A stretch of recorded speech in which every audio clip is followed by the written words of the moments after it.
Ang mga diskurso ni Kristo ng mga huling araw.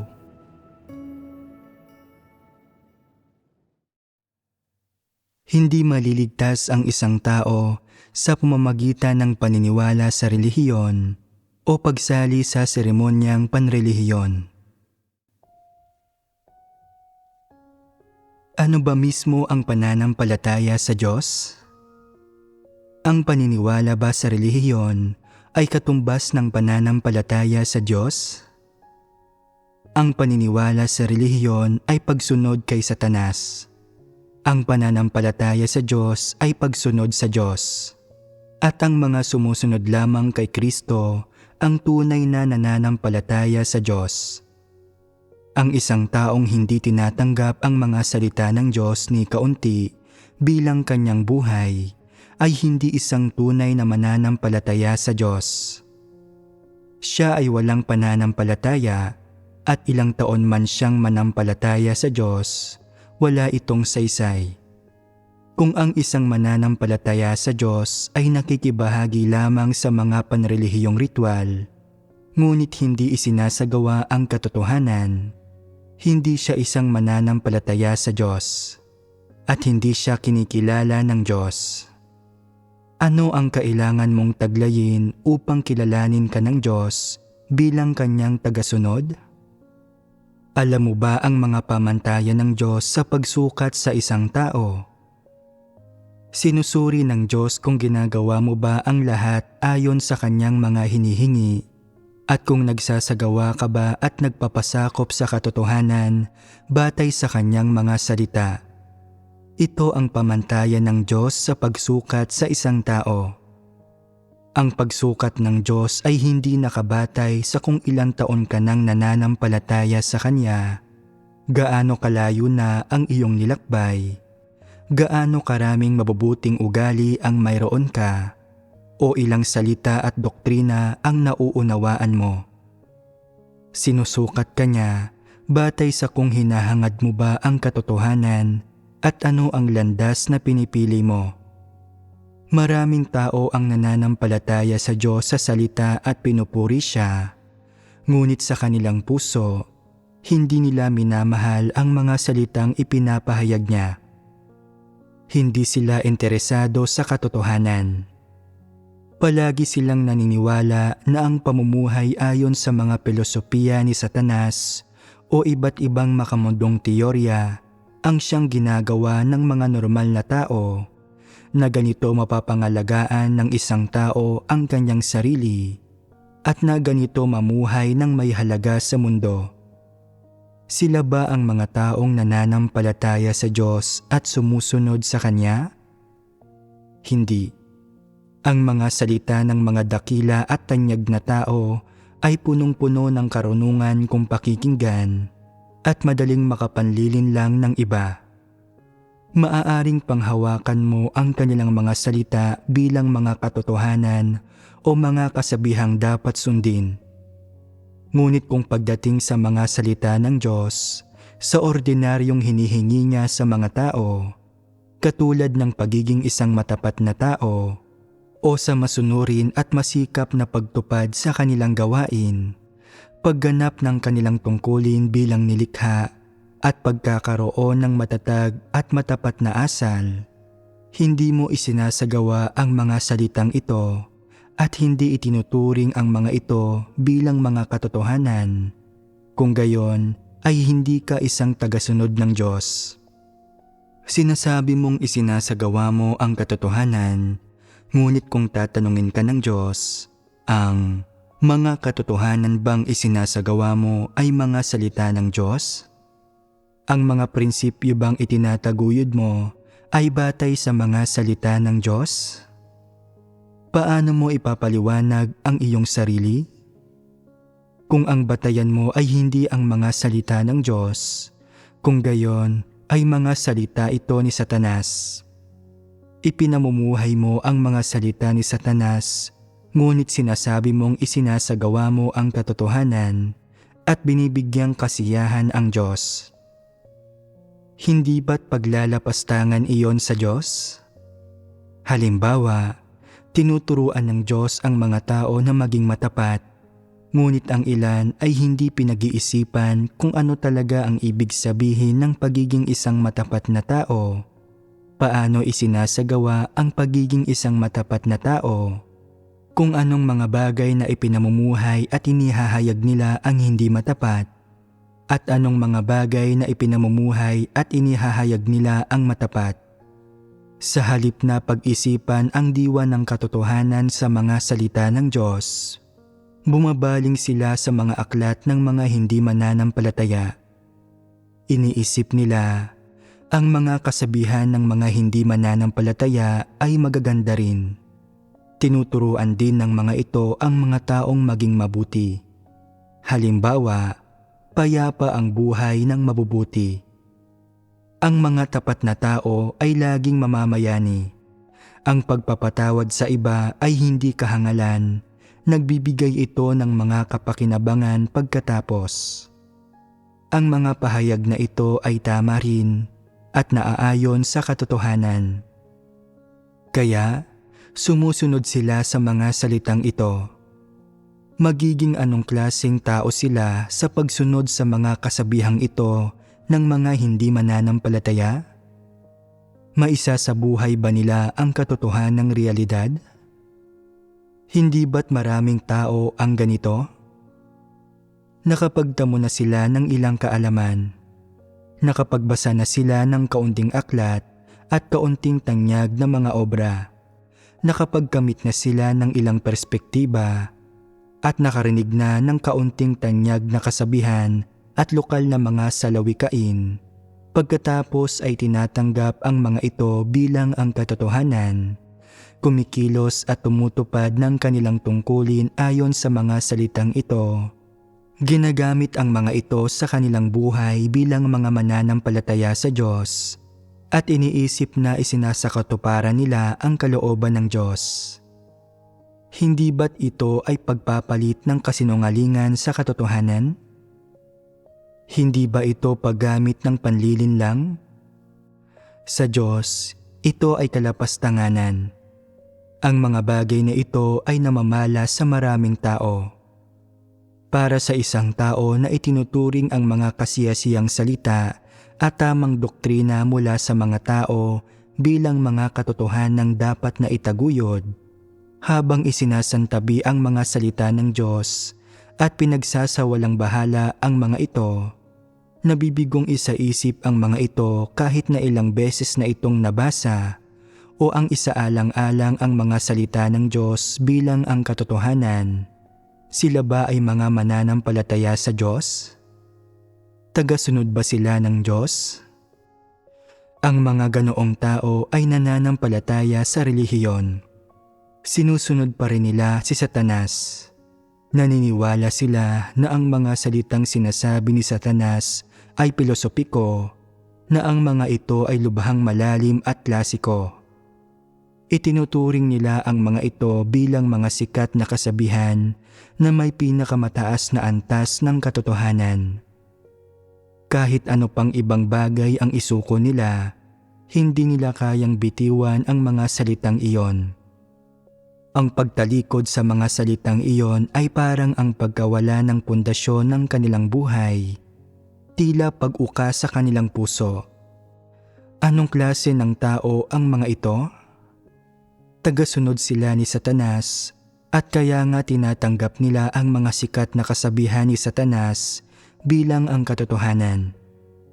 Masusuri at makikilala ba ninyo ang iba't ibang kalagayan na nararanasan ninyo sa iba't ibang konteksto? Bilang halimbawa, ang ilang tao ay nananampalataya sa Diyos at madalas na binabasa ang kanyang mga salita, ngunit kapag may mga nangyayari sa kanila, palagi nilang sinasabi, "Sabi ng nanay ko, sabi ng lolo ko." Minsang sinabi ng ganitong sikat na tao, o sabi sa ganitong aklat. Hindi nila kailanman sinasabi ito ng salita ng Diyos. Ganoon ang mga hinihingi sa atin ng mga salita ng Diyos. Sinasabi ito ng Diyos. Hindi nila kailanman sinasabi ang mga salitang ito. Sinusunod ba nila ang Diyos? Madali ba para sa mga tao na matuklasan ang mga kalagayang ito? Hindi. Ngunit ang pag-iral ng mga ito sa mga tao ay malaking kapinsalaan sa kanila. Maaaring naniniwala ka na sa Diyos sa loob ng 3, 5, 8 o 10 taon. Subalit hindi mo pa rin alam kung paano sundin ang Diyos o isagawa ang mga salita ng Diyos. Ano man ang mangyari sa iyo, ginagawa mo pa ring batayan ang mga satanikong salita. Naghahanap ka pa rin ng batayan sa tradisyonal na kultura. Iyan ba ay pananampalataya sa Diyos? Hindi mo ba sinusunod si Satanas? Namumuhay ka ayon sa mga satanikong salita at namumuhay ayon sa mga satanikong disposisyon, kaya hindi mo ba nilalabanan ang Diyos? Dahil hindi ka nagsasagawa o namumuhay ayon sa salita ng Diyos, hindi sumusunod sa mga yapak ng Diyos, hindi nakikinig sa anumang sinasabi ng Diyos, at hindi nakakasunod sa anumang pangangasiwa o hinihingi ng Diyos, hindi mo sinusunod ang Diyos. Sumusunod ka pa rin kay Satanas. Nasaan si Satanas? Si Satanas ay nasa puso ng mga tao. Ang mga filosofiya, lohika at patakaran, at iba't ibang maladiablong salita ni Satanas ay matagal nang nag-ugat sa puso ng mga tao. Ito ang pinakaseryosong problema. Kung hindi mo malulutas ang problemang ito sa pananampalataya mo sa Diyos, hindi ka maliligtas ng Diyos. Sa makatuwid, dapat palagi ninyong ihambing sa mga salita ng Diyos ang lahat ng ginagawa ninyo, ang inyong mga iniisip at pananaw, at ang inyong batayan sa paggawa ng mga bagay-bagay, at pag-aralan ang mga bagay-bagay sa inyong isipan. Kailangan ninyong malaman kung alin sa mga bagay na nasa inyong kalooban ang mga filosofiya sa pamumuhay, sikat na kasabihan, tradisyonal na kultura, pati na rin kung alin ang nagmula sa kaalamang intelektual. Kailangan ninyong malaman kung alin sa mga ito ang lagi ninyong pinaniniwala ang tama at alin sunod sa katotohanan, alin ang sinusunod ninyo na para bang iyon ang katotohanan, at alin ang pinapayagan ninyong pumalit sa katotohanan. Kailangan ninyong suriin ang mga bagay na ito. Sa partikular, kung tinatrato mo ang mga bagay na sa tingin mo ay tama at mahalaga bilang ang katotohanan, hindi madaling maunawaan ng lubusan ang mga ito. Ngunit kung lubos mo mang mauunawaan ang mga ito, nalagpasan mo na ang isang malaking balakid. Ang mga bagay na ito ay mga balakid sa mga tao na maunawaan ang mga salita ng Diyos, isagawa ang katotohanan, at sundin ang Diyos. Kung gugugulin mo ang maghapon ng naguguluhan at hindi alam ang gagawin, at hindi isinasaalang-alang ang mga bagay na ito o tumutuon sa paglutas sa mga problemang ito, kung gayon ay ang mga ito ang ugat ng iyong karamdaman, ang lason sa iyong puso. Kung hindi maaalis ang mga ito, mawawalan ka ng kakayahang tunay na sundin ang Diyos at hindi mo maisasagawa ang katotohanan o masusunod ang Diyos, at wala kang magagawa upang matamo ang kaligtasan.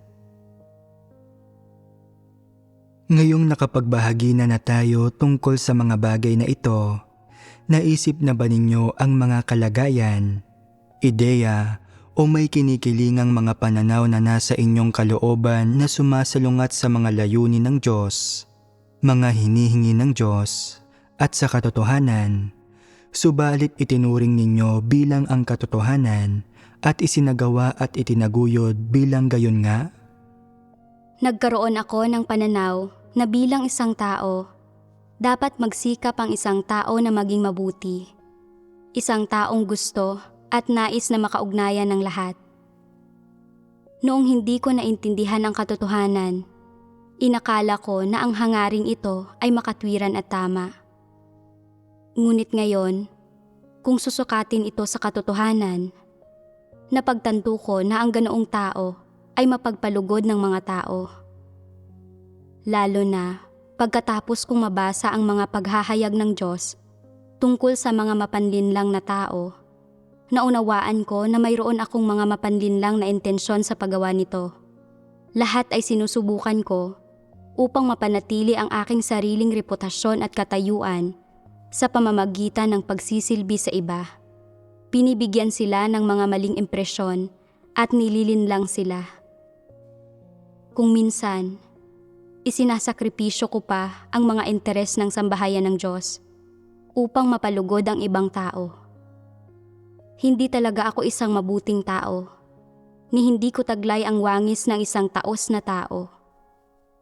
Nang matuklasan ko ang mga bagay na ito, ninais kong hanapin ang katotohanan, na maging isang matapat na tao ayon sa mga hinihingi ng Diyos, sa halip na maging mapagpalugod ng mga tao.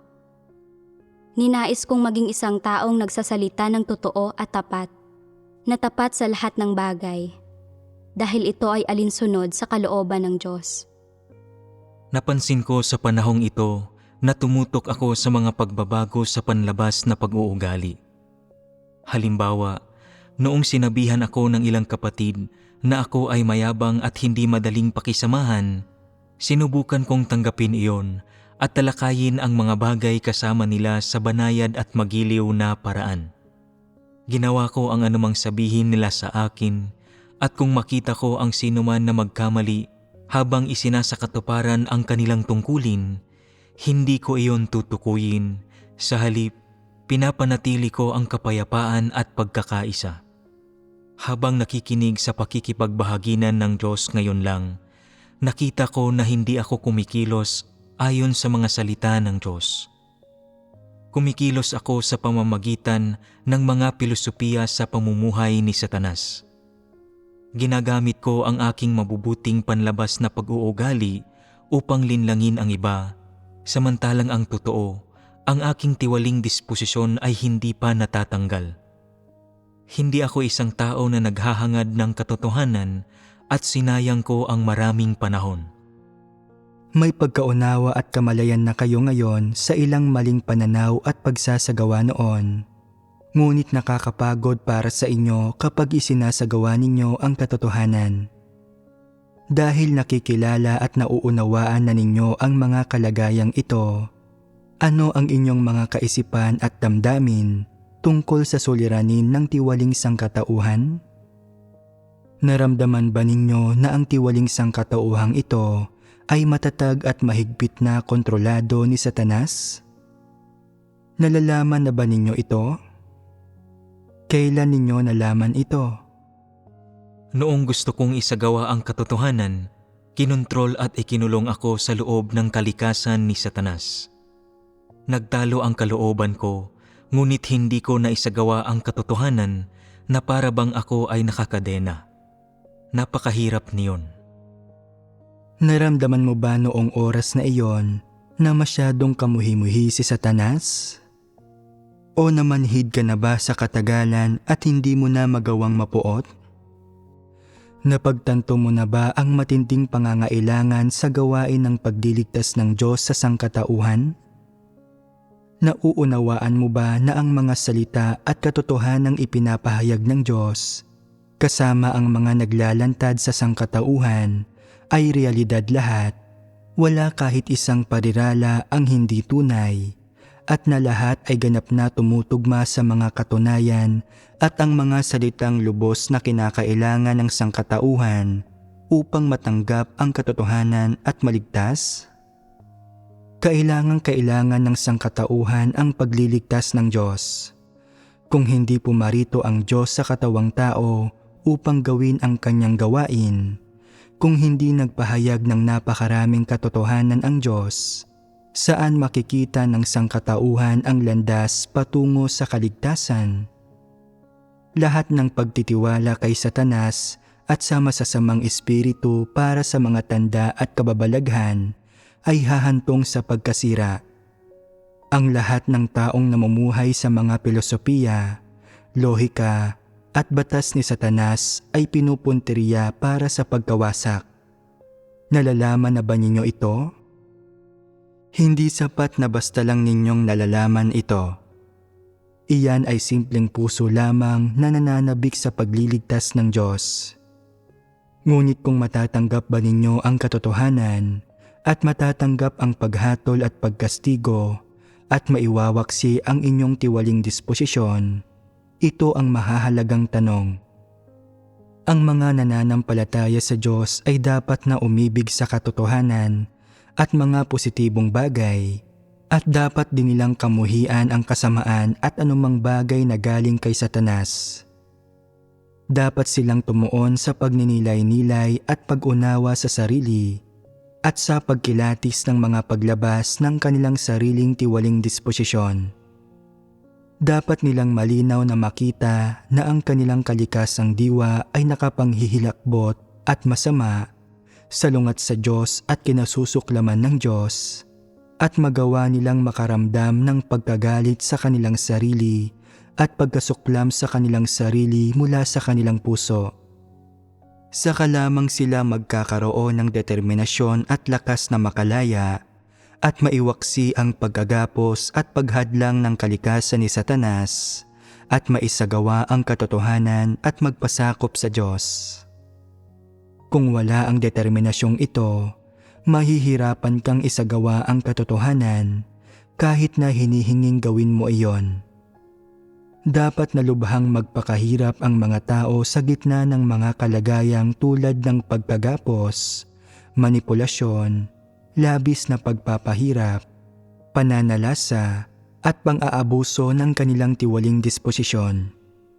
Kapag naramdaman na ng isang tao ang kirot nito, saka lamang niya kapupuotan si Satanas at magkakaroon siya ng kapasyahan at determinasyong baguhin ang lahat ng ito.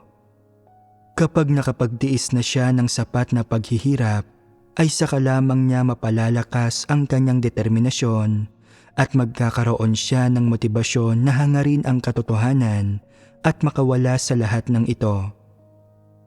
Kung nararamdaman mo na ang mga bagay na kay Satanas ay lubhang magaganda, na mabibigyang kasiyahan ng mga ito ang laman at maisa sa katuparan ang mga kuro-kuro at imahinasyon ng tao, ang kanilang maluluhong pagnanasa at iba't ibang kagustuhan nang hindi nakakaramdam ng anumang kirot o nadarama kung paano brutal na inaatake ni Satanas ang mga tao, handa ka bang kumawala mula sa lahat ng ito?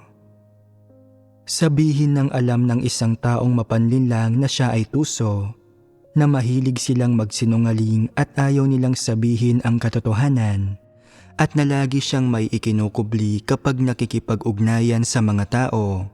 Ngunit ikinatutuwa niya ito na iniisip sa kanyang sarili, masarap mabuhay ng ganito. Palagi kong nalilinlang ang iba, ngunit hindi nila magagawa iyon sa akin. Halos palagi akong nasisiyahan pagdating sa sarili kong mga interes, kapalaluan, katayuan at pagkabanidoso. Umaayon ang mga bagay-bagay sa mga plano ko nang walang hirap, tuloy-tuloy at walang sinumang nakakahalata. Handa ba ang ganoong uri ng tao na maging matapat? Hindi. Naniniwala ang taong ito na ang panlilinlang at kabuktutan ay katalinuhan at karunungan na mga positibong bagay ang mga ito. Pinahahalagahan nila ang mga bagay na ito at hindi sila makatagal nang wala ang mga ito. Ito ang perpektong paraan ng pagkilos at ang tanging kapaki-pakinabang na paraan para mabuhay. Iniisip nila, ito lamang ang pamumuhay na may halaga, ang tanging pamumuhay para kainggitan at tingalain ako ng iba.